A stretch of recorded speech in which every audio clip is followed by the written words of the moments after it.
Hey, it's Lo Falava. Leotawa Dr. John Peterson here with TE2 Edge Sports Cards coming at you live and direct from Minneapolis, Minnesota. Hope everyone's doing well out there. Per usual, it's early on Tuesday morning and I'm at the card table. Thought I would do a quick video on a recent sale via eBay of a card that I've held for the last probably 3 to 4 weeks. And I thought I'd walk you through kind of the details and the financial side of things and just give you a little background on how I picked up the card and how I sold it. So check it out. TE2 Edge Sports Cards. Get at it.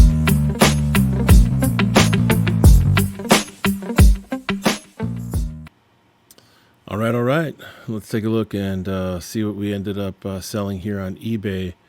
About a month ago, I picked up a couple cards from a young guy recently out of college, college basketball player, actually. I'm not going to give his name, but pretty cool guy. We've developed a bit of a relationship in the last month or so, and he is doing cards full time, which I think is pretty cool. And he had a bunch of cards that he had listed on a Jordan Facebook group.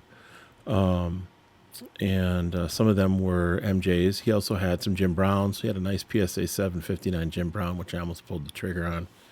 But I ended up going with a 98 gold medallion ultra of Jordan. It's the shot under the basket. It's a horizontal.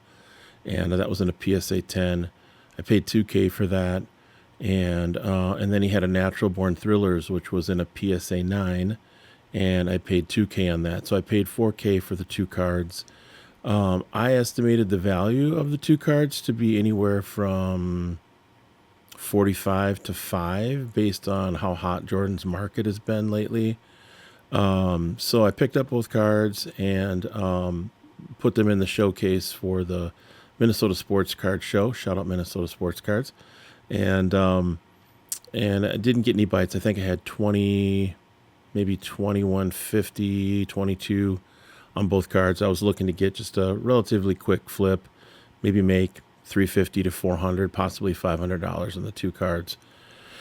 Neither one sold. Had a couple folks inquire about the Natural Born Thrillers, but the recent comp at the time I think was under 2. I think it was 1950 for the Natural Born Thrillers, and there hadn't been a more recent comp on the gold medallion.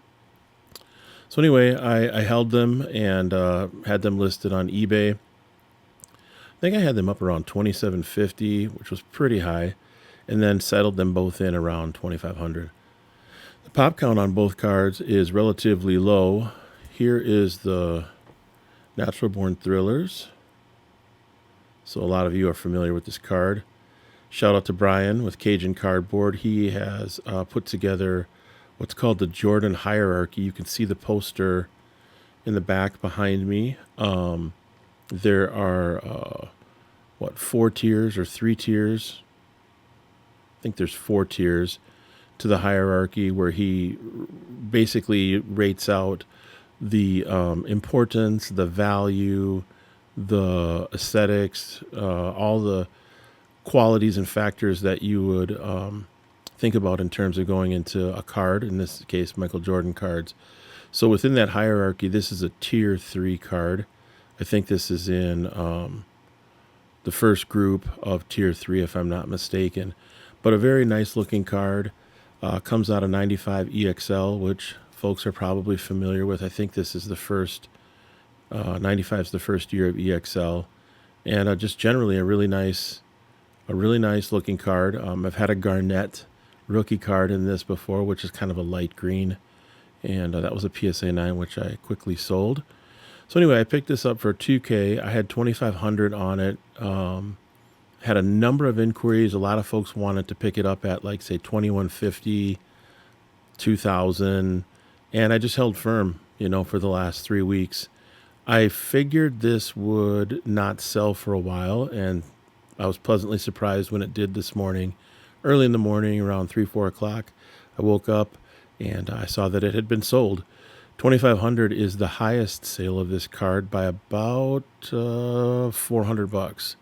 I think the most recent sale was right around $21.50 if I'm not mistaken. So, and then oftentimes, not all the time, but oftentimes when you sell a card on eBay, the card ladder value will go up if the sale was the highest sale, and then also if the player's market is trending upward. So in terms of financial data on this, let's take a look. We've got the eBay sale was at $2,500. Shipping was $7.60. Final sale price was $25,0760. eBay took $309.33 in terms of the transaction fees, which not thrilled about, but that was right around 12.5%, so a little under the 13% that is pretty typical with sales on eBay. For those of you that aren't familiar, the higher the value of the card that you sell on eBay, the lower the transaction fees. So if you sell a card for $8,000, usually you're in that 9 to 10% range in terms of eBay transaction fees. But you have to get up there, I think, above that $5,000 threshold, if I'm not mistaken, in order to see that transaction fee decrease a little bit. Yeah, so I didn't see any taxes taken out for this card for some reason. Maybe he is a seller himself and has a business and is a tax exempt, which is possible. I'm tax exempt on eBay as well. I've submitted a ST3 form from Minnesota, so I no longer pay taxes when I purchase cards on eBay, which is really nice. It took me about a year and a half, 2 years to figure out how to do that, but it makes a big difference. The transaction fees minus the sale minus the label fee brought me to $21.89.72. So I made about $200 on the card over about a 3-week period. Not a huge flip. Would have liked to have sold it in person if possible. But overall, still a couple $100. Take your profits when you can take them, as Rothbard says. If you're not familiar with Rothbard, check out some of his videos. He does quite a bit of flipping on YouTube content at shows mostly, and on Instagram.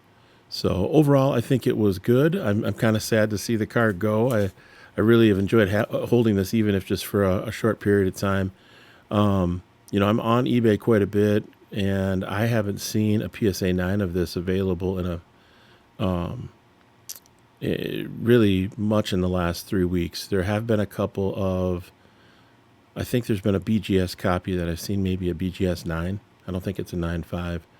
But yeah, when you can get your hands on a Jordan card that has a relatively low pop count and it's a nice looking card, it will sell. You just have to kind of hold your ground sometimes and resist the temptation to sell it for less than what you think it's worth. And I really felt this card was a $2,500 card.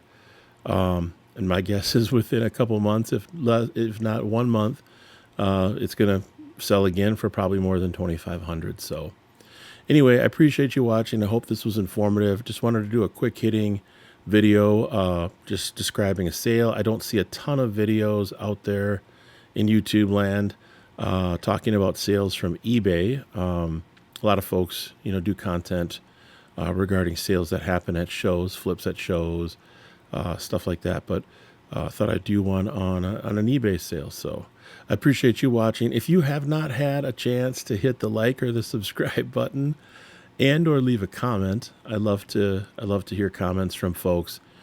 Send me any questions you might have. I'm not an expert in reselling on eBay, but I have been doing it now for about 3-4 years, and I'm happy to provide any support and try to answer any questions you might have about doing sports cards as a business. I don't really have a PC. I invest a little bit, but most of what I do is as a dealer now, an online dealer, and then at shows.